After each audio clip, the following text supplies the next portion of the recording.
She abandoned him at 15, 17 years later, her life was in his hands.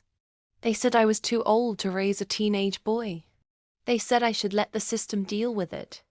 But when my daughter dumped her own son, my grandson, at a shelter like yesterday's trash, I didn't think twice. I walked in, signed the papers, took him home.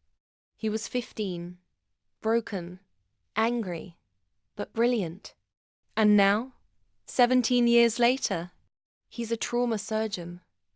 Stoic, respected, sharp as a scalpel. Until she came in, bloodied, barely breathing, wheeled into his A, and suddenly, the boy I raised had 10 minutes to decide whether to save the woman who gave him life, or the one who gave him everything after. He froze.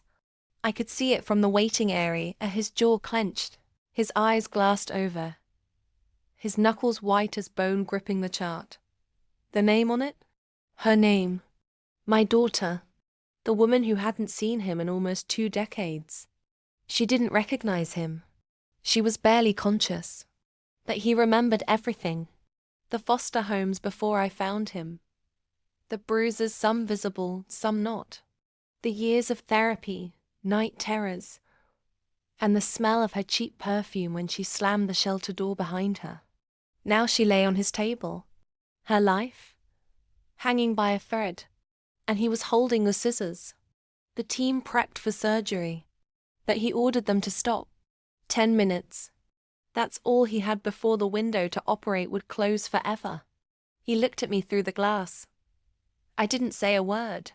I just nodded the same way I had when he asked if he could go to med school, if he could stay in college after I fell ill, if he could chase something bigger than the past. He stepped into the OR, hands steady, face like steel.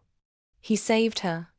Every artery clamped, every stitch perfect.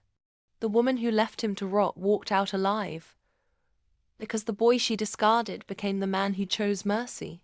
But this isn't a tale of forgiveness. This is where the real twist begins. 3 weeks after she was discharged, she showed up at my door, pale, pitiful, asking if her son would talk to her. He was already there, sipping tea. He looked her dead in the eyes and said, "You owe your life to the woman you betrayed, not me." Then he slid a manila folder across the table. Inside, a legal agreement. She would sign over any rights to speak publicly about him. No interviews, no memoirs, no miracle reunion headlines. She blinked. "You're cutting me off forever." He smiled. "No, I already did."